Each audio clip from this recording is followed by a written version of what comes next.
16장. 아사왕 제36년에 이스라엘 왕 바아사가 유다를 치러 올라와서 라마를 건축하여 사람을 유다 왕 아사에게 왕래하지 못하게 하려 한지라. 아사가 여호와의 전 곡간과 왕궁 곡간에 은금을 내어다가 다메섹에 사는 아람 왕 베나닷에게 보내며 이르되, 내 아버지와 당신의 아버지 사이에와 같이 나와 당신 사이에 약조하자. 내가 당신에게 은금을 보내노니 와서 이스라엘 왕 바아사와 세운 약조를 깨뜨려 그가 나를 떠나게 하라. 하매 베나닷이 아사 왕의 말을 듣고 그의 군대 지휘관들을 보내어 이스라엘 성읍들을 치되 이온과 단과 아벨마임과 납달리의 모든 국고 성들을 쳤더니 바아사가 듣고 라마 건축하는 일을 포기하고 그 공사를 그친지라. 아사 왕이 온 유다 무리를 거느리고 바아사가 라마를 건축하던 돌과 제목을 운반하여다가 게바와 미스바를 건축하였더라.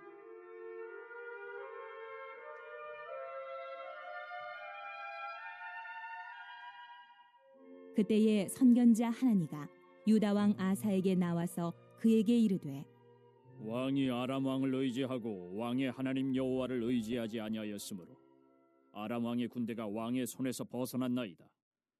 구스 사람과 룹 사람의 군대가 크지 아니하며 말과 병거가 심히 많지 아니하더이까. 그러나 왕이 여호와를 의지하였으므로 여호와께서 왕의 손에 넘기셨나이다. 여호와의 눈은 온 땅을 두루 감찰하사 전심으로 자기에게 향하는 자들을 위하여 능력을 베푸시나니 이 일은 왕이 망령되이 행하였은즉 이후부터는 왕에게 전쟁이 있으리이다. 하매 아사가 노하여 선견자를 옥에 가두었으니 이는 그의 말에 크게 노하였음이며 그때에 아사가 또 백성 중에서 몇 사람을 학대하였더라.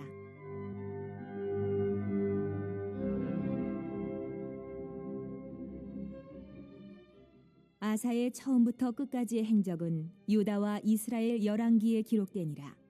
아사가 왕이 된 지 39년에 그의 발이 병들어 매우 위독했으나 병이 있을 때에 그가 여호와께 구하지 아니하고 의원들에게 구하였더라. 아사가 왕이 있은 지 41년 후에 죽어 그의 조상들과 함께 누우매 다윗성에 자기를 위하여 파두었던 묘실에 무리가 장사하되 그의 시체를 법대로 만든 각양향 재료를 가득히 채운 상에 두고 또 그것을 위하여 많이 분향하였더라. 자, 오늘 16장 말씀에도 이제 아사 왕에 대한 말씀이 계속되고 있습니다. 그런데 이제 아사 왕이 재임 초기 시절에는 그 하나님 보시기에 참으로 왕으로서의 사명을 잘 감당했죠. 또 하나님께서 원하시는 대로 잘 감당했었습니다. 그래서 역대하 14장 1절부터 5절 지난 시간에 우리 살펴봤지만 왕위에 이제 등극하자마자 그가 제일 먼저 했던 일이 종교 개혁이었죠. 당시에 곳곳에 설치되어 있던 모든 우상과 신당들을 가차없이 철폐했습니다. 심지어는 우상 숭배했던 어머니마저도 태우의 자리에서 우상 숭배한다는 그 이유로 폐위까지 시킬 정도로 그렇게 철저하게 종교 개혁을 단행한 사람이었습니다. 그런 가운데 한 번은 이 구스에서, 즉 에티오피아에서 이제 침공을 해오는 바람에 전쟁을 치르게 되었는데 무려 100만 군사 300병거를 대동하고 이렇게 쳐들어오게 되죠. 굉장히 상황은 불리한 그러한 입장이었고 그래서 몹시 두려워할 수밖에 없는 상황이었지만 그러나 이때 아사 왕은 오직 하나님 의지합니다. 그래서 하나님께 간절히 기도함으로 말미암아 오직 하나님의 도우심으로 그 불리한 상황 속에서도 대승리를 거두는 것을 보게 됩니다. 또 그 승리 이후에 하나님께서 이 아사를 축복해 주셔서 이제 그 아사가 이끄는 그 나라를 이제 역대하 15장 19절에 보니까 다시는 전쟁이 없으리라. 이 아사가 정말 하나님을 잘 섬기는 가운데 그 나라 가운데 이 태평성대를 이루게 되었다. 그런 내용도 우리가 살펴봤습니다. 그런데 이런 이 아사 왕의 모습과 또 나라의 평안, 태평성대가 계속 지속되었으면 얼마나 좋았을까요? 근데 안타깝게도 오늘 16장에 보시면 돌변합니다. 이 아사가 갑자기 변해요.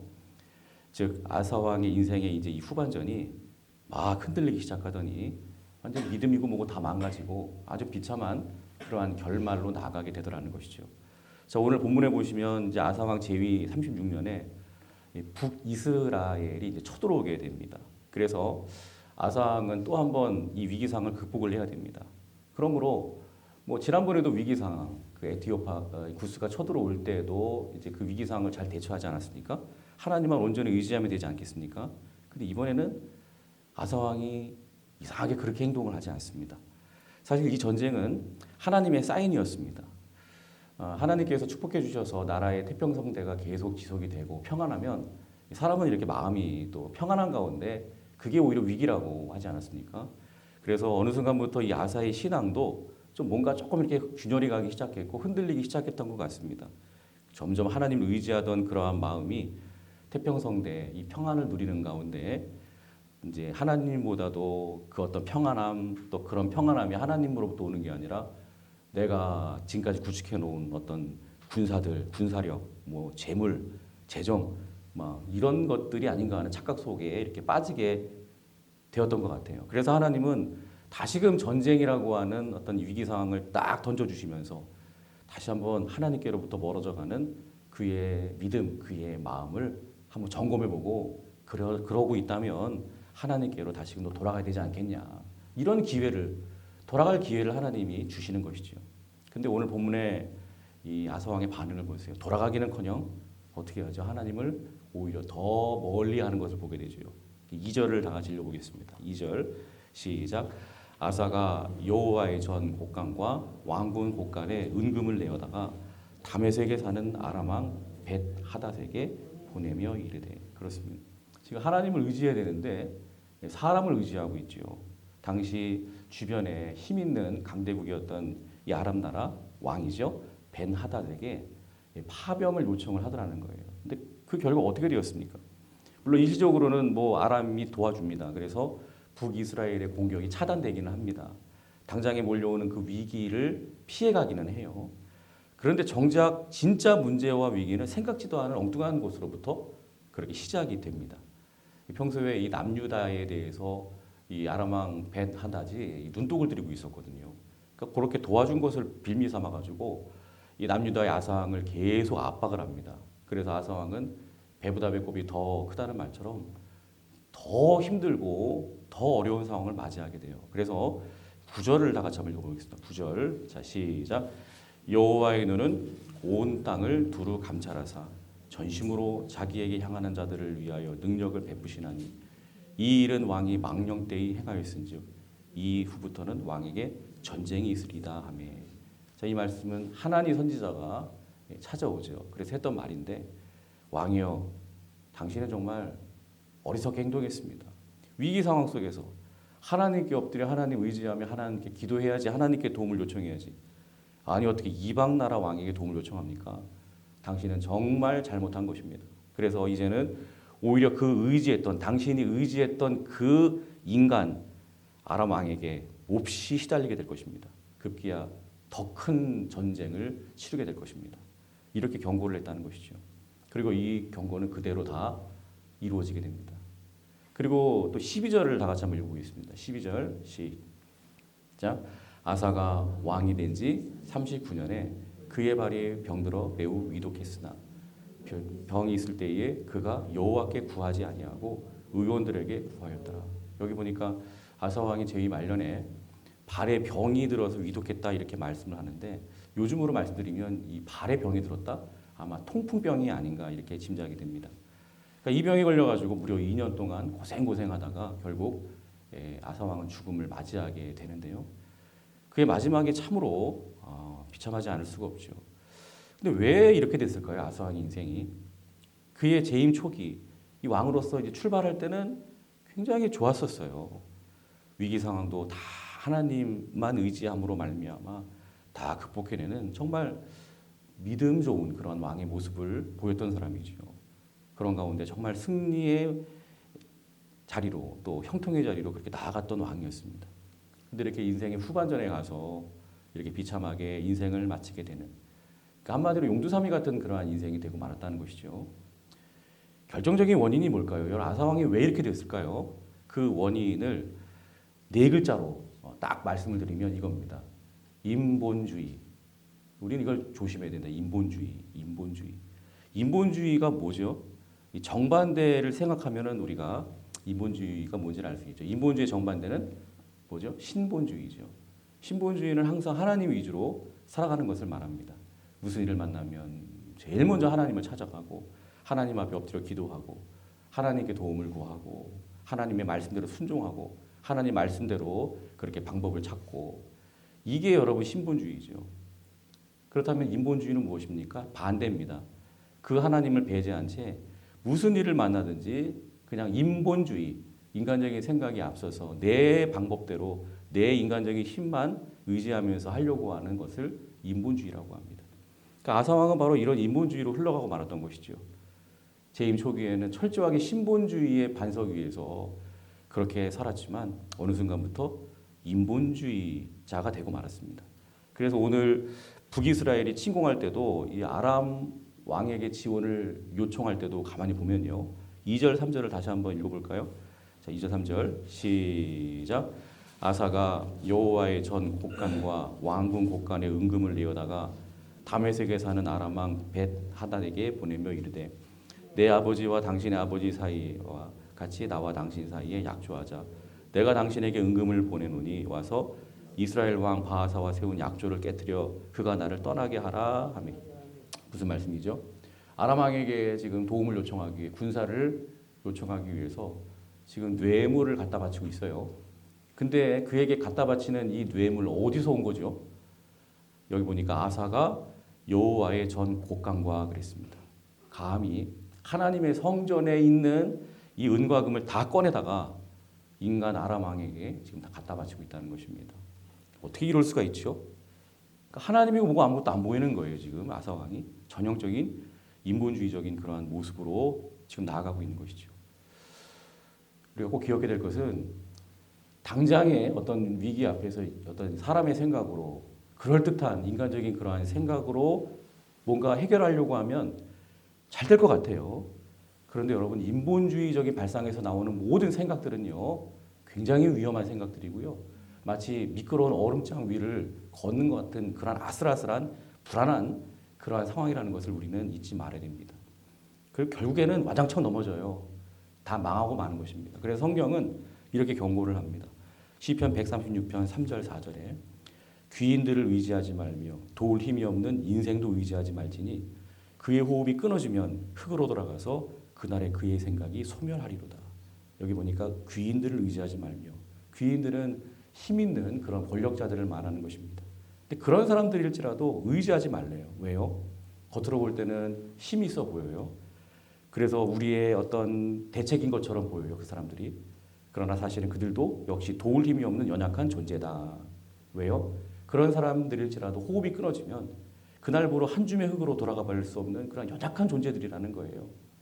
근데 그렇게 연약한 사람들을 어떻게 우리가 의지할 수 있으며 그런 존재들에게 우리가 어떻게 도움을 바랄 수 있겠느냐 분명히 이렇게 경고하고 있습니다.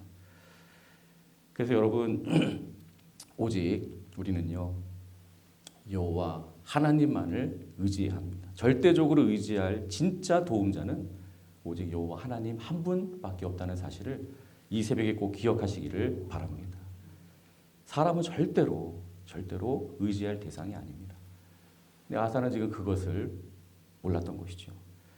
이 제위의 말기에 이 발병에 걸렸을 때도 마찬가지죠. 여전히 인본주의를 버리지 않습니다. 여전히 사람들만 의지하고 있는 모습. 자, 12절을 다시 한번 보겠습니다. 자, 읽어볼까요? 시작. 아사가 왕이 된 지 39년에 그의 발이 병들어 매우 위독했으나 병이 있을 때에 그가 여호와께 구하지 아니하고 의원들에게 구하였더라.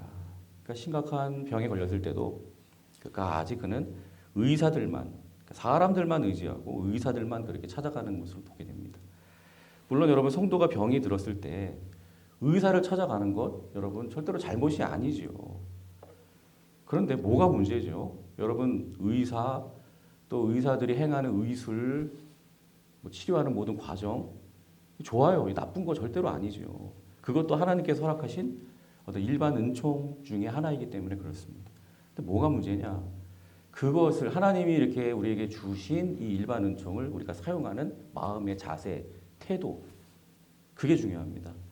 그러니까 의사를 우리가 의지하여 병을 고칠 때에도 또 의사가 베푸는 그 의술을 통해서 병을 치료받을 때에도 우리는 항상 이 생각을 잊지 말아야 돼요. 아, 지금 하나님께서 이 의사를 통해서, 이 의사의 의술을 통해서 지금 나를 고치고 계시는구나. 비록 의사가 치료하지만 그러나 온전한 치유의 주체는 아버지 하나님이신 줄로 믿습니다. 이런 신본주의적인 고백과 믿음을 잃지 않고 의사를 바라보고 의사를 대하고 의약품을 대하고 또 치료를 받고 그러면 아무런 문제가 없어요. 그럴 때 이런 것들이 오히려 더욱더 강력한 하나님의 은혜의 도구, 치유의 도구가 돼서 나를 치료하는데 귀하게 쓰여지게 될 줄로 믿습니다. 그런데 하나님은 다 배제해버리고 오직 의사만 바라보는 거예요. 의사만 의지하는 거예요. 의사의 그 의술만 의지하면서 누가 더 능력 있고 누가 더 덜 능력 있고 누가 더 대가고 물론 그런 것도 살펴봐야 되겠지만 그런 것만 그냥 살펴보면서 하나님은 뒷전이고 의사만 의지하고 의술만 의지하고 그러면 그것이 인본주의가 되는 것이고 하나님 앞에 불신앙적인 모습이 될 수 있다라는 것입니다. 근데 오늘 아사가 그러고 있다는 거죠. 그가 여호와께 구하지 아니하고 하나님을 끝까지 배제하고 있습니다. 그리고 의원들에게 구하였더라. 철저한 인본주의, 사람만 바라보고 의지하는 철저한 불신앙이죠. 그러다가 결국 망하고 만 거예요. 여러분 어쩌면 아까도 말씀드렸지만 이 발병 역시 하나님께서 그에게 주신 마지막 사인이었을지도 모릅니다. 아사야, 너 언제까지 자꾸만 사람만 의지하면서 인본주의의 그런 상황, 그런 마음으로 나에게서 멀어지려고 하느냐. 부디 이번에는 너의 이 육신적인 이 질병을 통해서 좀 깨닫고 나에게 다시 돌아올 수 없겠냐. 이런 간절한 하나님의 사인이 담긴 그러한 질병이었을지도 모릅니다.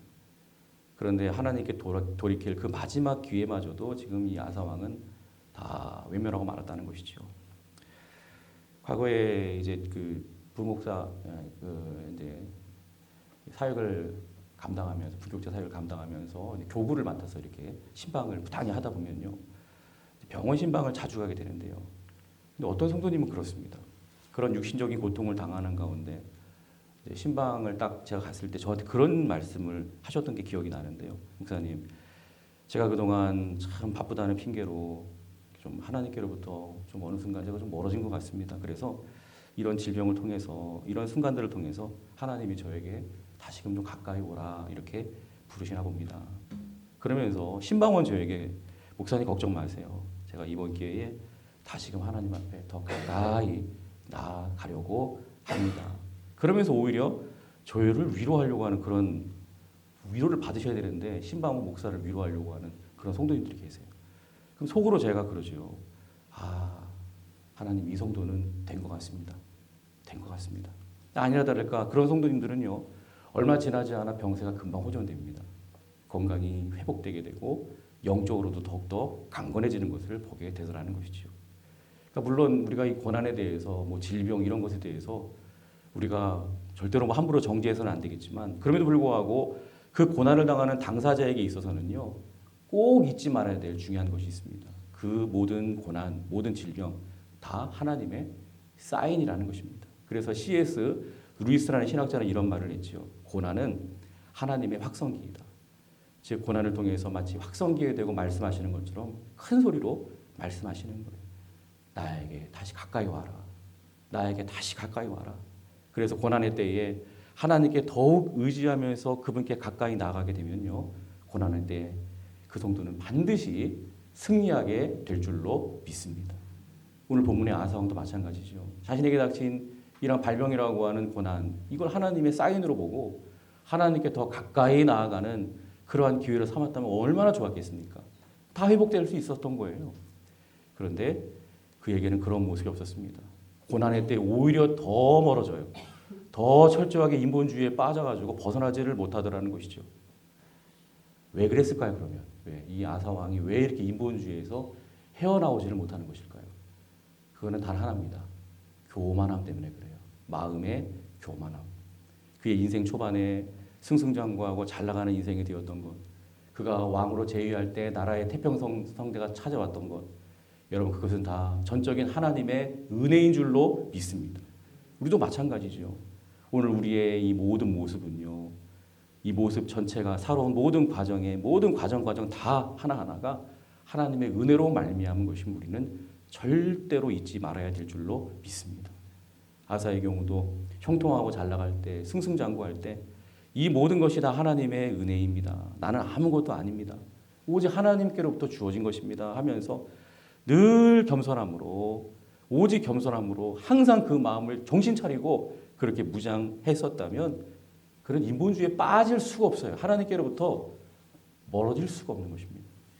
그러나 모든 잘됨, 형통함, 나라의 태평성대 어느 순간부터 내가 왕으로서 잘 통치하니까 내가 재주가 뛰어나서 내 지혜로 내 능력으로 이렇게 된 거지 착각을 하기 시작한 것이죠. 한마디로 교만했다는 것입니다. 그래서 아사 왕은 그런 그의 교만함을 지적해 주시기 위해서 하나님 선지자를 보내시기도 하죠. 그러면 그 선지자를 통해서 그때라도 깨달아야죠. 그런데 그의 반응 보세요. 자신의 교만함을 딱 지적하는 하나님을 어떻게 하죠? 10절에 보니까 그 선지자를 오히려 옥에 가두어 버렸대요. 옥에 가두어 버렸대요. 또 그런 식으로 자신에게 바른 말하는 그러한 백성들을 붙잡아다가 막 학대했다도 이렇게 말씀을 하고 있습니다. 즉 교만함의 극치를 보여주고 있죠. 참 안타깝죠. 그러니까 이런 교만함이 결국 자신의 혈기를 드러내고 막 자기를 드러내는 어떤 인본주의 그것으로 나아가게 했던 것이고 그 인본주의가 결국 그의 인생 후반전을 그렇게 망하는 길로 이끌고 말았다는 것입니다. 그러니까 우리는 이 새벽에 기억해야 합니다. 우리가 살아가면서 또 신앙생활하면서 가장 조심해야 될 것 무엇입니까? 가장 우리가 신경 써야 될 것 무엇입니까? 바로 마음이 높아지는 거예요. 마음이 교만해지는 것입니다. 이게 가장 무서운 겁니다. 교만해지면 잊지 마십시오. 그 사람 망합니다. 마음이 높아지면 인본주의로 반드시 가게 돼 있고요. 그 사람 말년이 아사처럼 좋지 않습니다. 그래서 고린도전서 10장 12절에 보니까 사도 바울이 경고하죠. 그런즉 선줄로 생각하는 자는 넘어질까 조심하라. 여러분 이 새벽에 꼭 잊지 마시기 바랍니다. 우리는 결코 내 힘으로 서일 수 없는 그러한 사람들인 것입니다. 하나님께서 하나님의 손으로 꼭 붙들어 주시지 않으면 한순간도 서 있을 수 없는 그냥 넘어질 수밖에 없는 연약한 사람들이 바로 저와 여러분들이라는 사실을 잊지 마시기를 바랍니다. 이 사실을 여러분 잊지 마시고 하나님 저는 하나님께서 잡아주셔야 합니다. 하나님이 붙잡고 계시는 이 손 놓으시면 저는 넘어질 수밖에 없사오니 주님이 이 손 놓으시면 저는 아무것도 아니오니 주님 저를 늘 붙잡아 주시옵소서. 오늘도 붙잡아 주시고 내일도 붙잡아 주시고 주님 부르시는 그날까지 저를 꼭 붙잡아 주옵소서. 이런 겸손한 마음으로 오늘도 여러분 살아가야 될 줄로 믿습니다. 그럼 우리의 인생 결코 아사왕처럼 처음과 끝이 다른 이런 용두사미 같은 그러한 인생 되지 아니하고 끝까지 승리하는 인생으로 끝까지 형통한 인생으로 끝까지 하나님께서 축복해 주시는 유종 지미의 인생으로 나아가게 될 줄로 믿습니다. 기도하겠습니다.